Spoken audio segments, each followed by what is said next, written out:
Coming up today, should you buy the dip in Nvidia? Is Apple the next top AI stock? Dollar General gets slammed 30%. A preview of tomorrow's inflation report. The policymakers have a death wish for the US dollar. Why empires fall, and the BRICS alliance continues to expand. I've got a good one for you today, guys. Let's get it.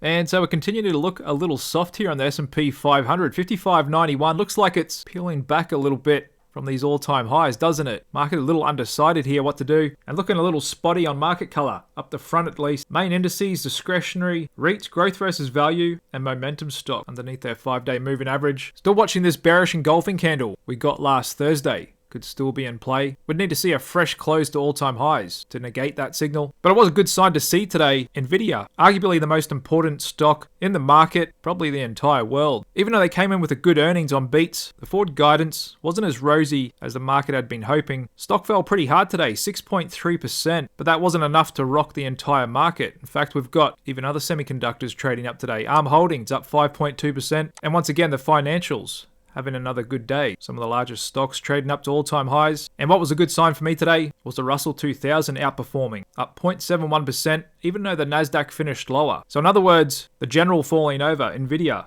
over 6% today, didn't shake the entire market and cause a bearish breadth of a day. Indiscriminate selling across the board. In fact, what we got was another rotation with small caps taking the lead, showing that money's coming out of Nvidia and other mega cap tech names as well, like Microsoft, being pretty weak of late, hasn't been able to reclaim its 50-day VWAP, and instead that money is going into small caps. Also got Amazon a little weak here as well. So was it just a sell the news event on Nvidia's earnings? And is the market really worried that Nvidia's growth rates may have peaked out? We may not see 100% plus revenue growth rates again for a while. Expectations are certainly high on this stock, pretty much no room for error. And maybe Jensen Huang knew that the market may have its doubts after this earnings and hence initiated an increased $50 billion buyback program to counteract that. Or is this a buy the dip opportunity on Nvidia's stock? And we haven't seen the top in the stock price, and like some analysts say, this is only 9 p.m. of an AI party. It's going to go through the morning until 5 a.m. JP Morgan said any delay in their new Blackwell chip won't affect next year's revenue. Goldman Sachs is still keen on the stock. Overall, the street is still very bullish on the stock, even though some big investors and billionaires out there are calling it an AI bubble. But to be honest, I'd say right now, it's really hard to say. It was good for a little bit of a buy the dip last night into this morning's opens, like I told you guys when I was watching the stock in real time. And last night's post-market session, it appeared to be finding support around that 115 level, which it did, gapped up into pre-market and actually opened at 121. Rallied up a little bit into the morning before it just fell over. Wasn't any really strong late day accumulation in the stock by the looks of it, and it's pretty much sitting just above its 50-day VWAP now, kind of in the middle of its range ever since it started consolidating. We've got that big bearish engulfing candle and another one in July to be some overhead supply and pressure on the stock for here and now. But sometimes you can see this after earnings. There can be a fake out, shake out, whatever you want to call it. And so if it's not able to make new all-time highs in the next week or two, in other words, if big money really doesn't see this last report and guidance as bullish and wants to trade it up, and it continues to trade sideways and soft, well, you can imagine what's going to happen once we get some negative downgrades from the street or any hiccups in production, any weakened guidance, then the stock could get clobbered. But it pretty much all comes down to CapEx from these hyperscalers. Their biggest customers, Microsoft and the like, they keep gobbling up their GPUs. The Blackwell chip comes into production with no issues. As long as the economy doesn't fall off a cliff, there should be no reason for these big companies to pull back on their CapEx. They've already got the cash on their balance sheets. They're pretty much just transferring it all over to Nvidia. And even though we got some negative news from Supermicro Computer yesterday, pretty much traded flat today, still yet to be seen.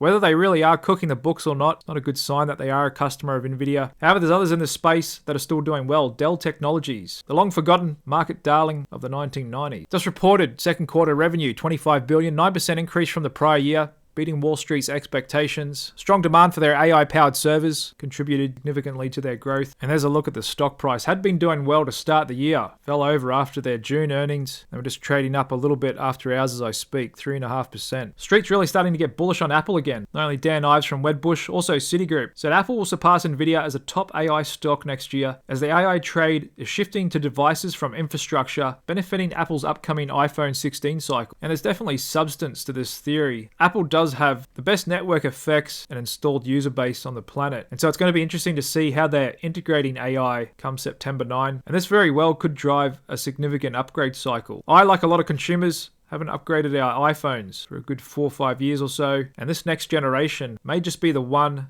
that gets us all interested. Should be significantly different from all the latest iterations. And as I look at the Apple daily chart, just trading below all-time highs, holding up one of the best out of mega cap tech, just under 3.5 trillion market cap. So Apple may break out to new all-time highs come September 9 on back of excitement for the new iPhone. Not doing so well today, Dollar General. Discount department retailer reported earnings per share $1.70 below analyst expectations, and the CEO attributed that to their lower income consumers who feel financially constrained, he said, pointing to inflation, interest rates, saying that's causing consumers to pull back on discretionary spend, and this has been a persistent trend for a little while now. And there's a look at the daily chart. Dollar General getting whacked 32% today on huge volume, has been weak for a while. But just looking at my fundamental chart here, it is now trading under fair value, according to my fair value indicator. And by no means am I saying this is a bottom. Typically after a big fall like this, really hard negative momentum, probably hasn't made a bottom. However, it could be setting up for a contrarian trade, especially if you believe a recession does coming, because these are typically the stocks that can hold up well in a recession because middle and higher income consumers can end up doing more of their shopping at them if they've just lost their job or their partner's lost their job, these discount retailers. But just getting back to the market, getting towards the end of August here, in which we've certainly seen our fair share of volatility, especially on the 5th, a few Mondays ago. Looking into September, it can start off a little soft and sideways. However, the last 2 weeks of September is typically the weakest 2-week period of the year. In fact, September as an entire month has negative average annualized returns, looking at the S&P 500. Really not a good month for the stock market. Often see some heightened volatility, and this year could be no different. And just looking at this really cool chart from Ned Davis Research, shows you the breadth of stock sectors using the percentage of stocks above moving averages from 5 to 252.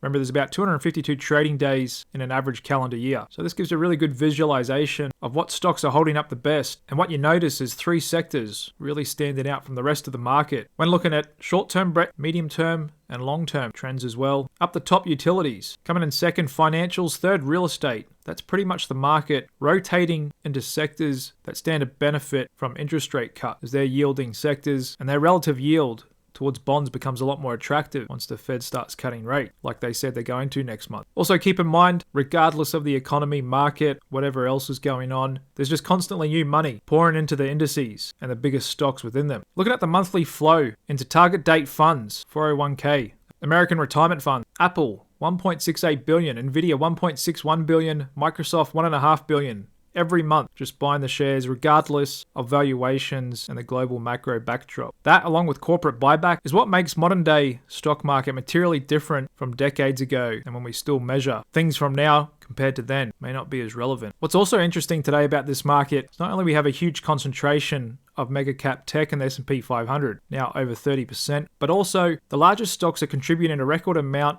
of volatility to the S&P 500. Just looking at the largest 20 stocks, they're responsible for over 70% of the volatility we see in the S&P 500. So it's kind of like the price action we got today. Nvidia pulled back over 6%, but didn't really take the market with it. So there is the potential for mega cap tech as a group to continue pulling back, and who knows, maybe even go into a bear market by themselves, make the S&P 500 volatile, and maybe trade sideways for the next couple of years. Kind of do what none of us are expecting. Everyone kind of expecting a continued bull market, or we're in for the worst crash of our lives. Maybe the S&P just goes into a kangaroo market, bounces up and down for a couple of years, thanks to soft mega cap tech, but maybe the rest of the market, Russell 2000, value stocks, commodity stocks, maybe they can keep ripping for years to come. But these rate cuts we're about to get is much more important than just a stock market rotation. Chasing yield as us investors, it also does a big solid for the US government. Currently drowning in debt as the current government is spending at record clip. And so basically the US government can't afford rates to keep staying above 5%. And J-Powell knows very well that cutting rates could be setting up for a resurgence in inflation, which, keep in mind, affects the bottom 80% of consumers. It benefits those at the top, inflating assets in a much bigger percentage in dollar terms than the dollar increase in their living costs compared to those on lower income. And so even though he'll never admit it, he would happily swap a recession for more inflation, happy to kick the can down the road and give the US government an opportunity to refinance a lot of debt, which they didn't do during COVID, kept on selling a lot of short-term dated T-bills when they could have locked in 10, 20, 30-year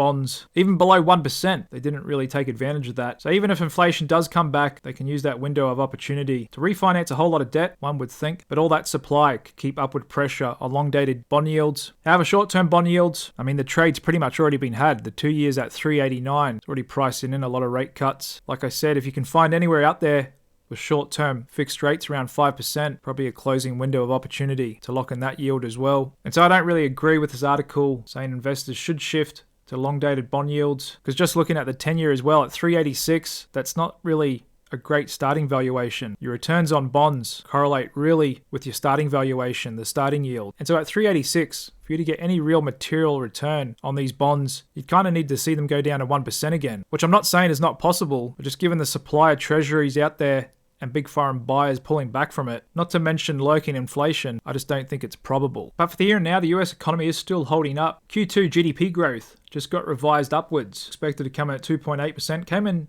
at 3%. US economy apparently growing at an annualized rate of 3%. Didn't really get bond yields too excited at all, but what could get some movement in them is the PCE inflation report tomorrow, where the market will really be looking for confirmation the Fed can go ahead and start cutting rates next month. And for that to happen, we need to see it come in line as expected or even a little softer. And just looking at Wall Street's forecasts, they expect month-over-month headline to come in at 0.15%, year-over-year 2.5%, and core year-over-year at 2.7%. And we'll get these prints out before market open tomorrow. Could get things moving going into the weekend. However, looking at the VIX one-day index, option dealers not pricing in any surprise at all. So if we do get a surprise on the upside, that'll be a nasty shock to the market. However, option dealers are mostly right most of the time, and they're penciling in a quiet Friday trading session. And just moving on to the important US federal election, which is quickly approaching us all, just a little over 2 months away. We just heard from Trump today saying he's unveiling plans to ensure that the US will be the crypto capital of the planet. And this is something he's done a complete about face on. He previously was outspoken against Bitcoin crypto. However, he switched over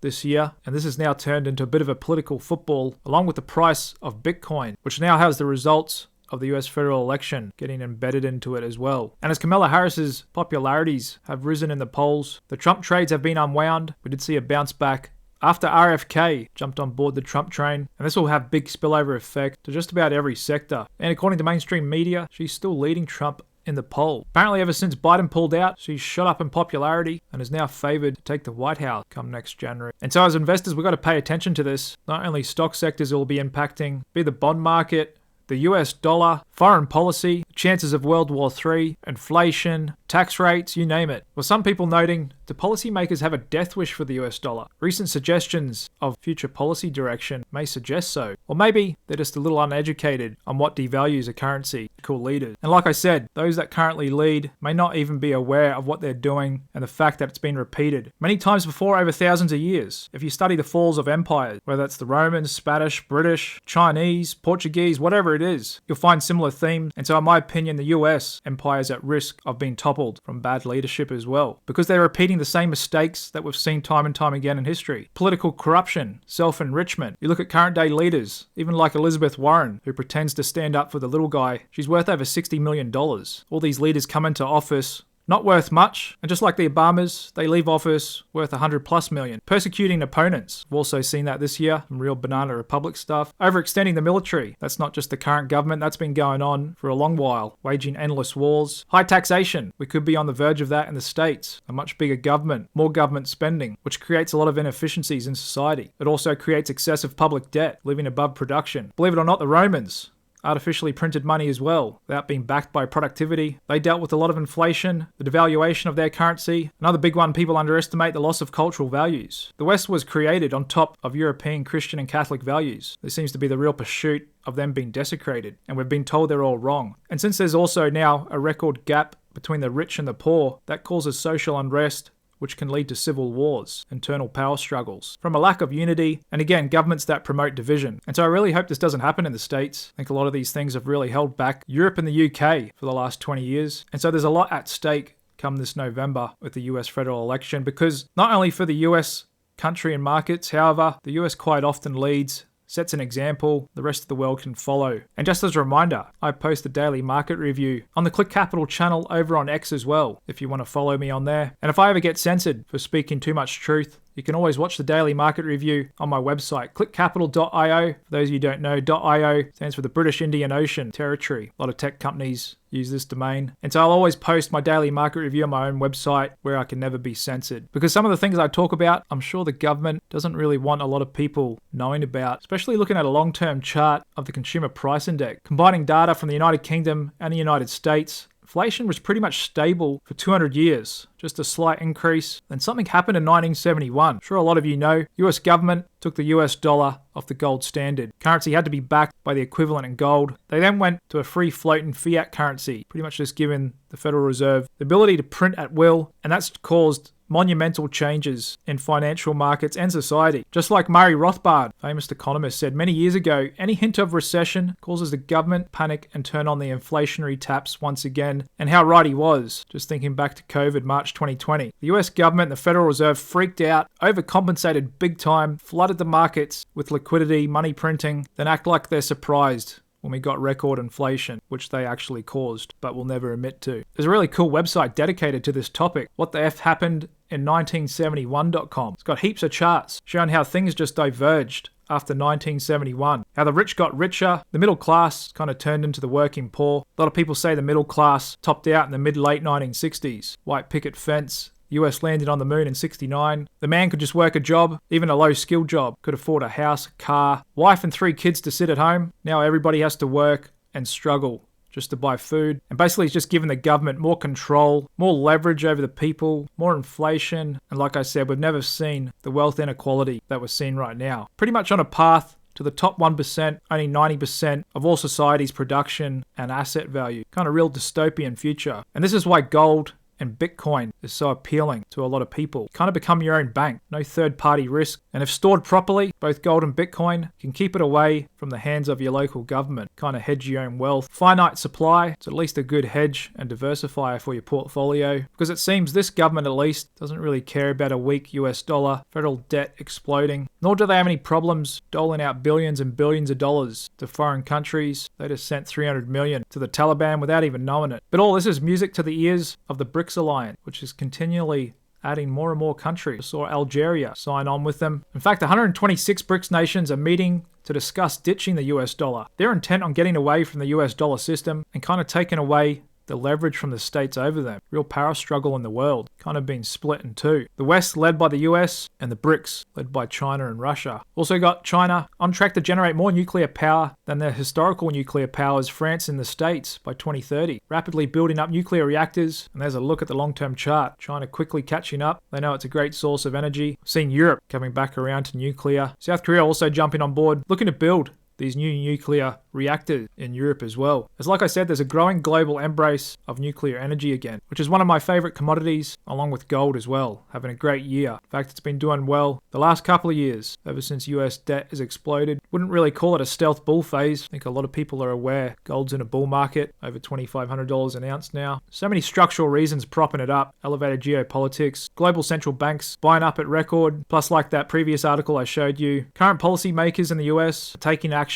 that are likely to continue weakening the US dollar, which has been pretty weak this last couple of months. Got a little bit of a bounce here today after it got technically oversold last week. And there's a look at gold too, just hovering below all-time highs, and Bitcoin still trading sideways above $59,000 a coin, and crude oil still bumping around $75 a barrel. And there's a look at the economic calendar for today. Initial jobless claims didn't really make the headlines, came in a little bit better than expected, 231. We want to see this average under 250 to stay away from recession risks. There's GDP growth rate, Q2, 3%, pretty good. Unemployment rate rising a little bit in Japan. Tomorrow we get GDP and inflation data from the Eurozone, along with GDP from Canada. And there's the PCE price index. Headline year over year, expected to come at 2.6, core 2.7. It's the last big one. Going into the weekend, then the big one will be next week, the first Friday of the month, unemployment report. Could get markets moving if it comes in hotter than expected. Expected to be 4.2, and that's what I'm expecting as well. And I wouldn't be surprised if it comes in at 4.1. I'd be really surprised if it got hotter than last month, 4.4, 4.5. Really don't think the Bureau of Labor Statistics, which seem to have a lot of discretion in the headline they feed to us all, is going to give a bad print right before the election. That could really upset markets, and then we'll pretty much definitely be getting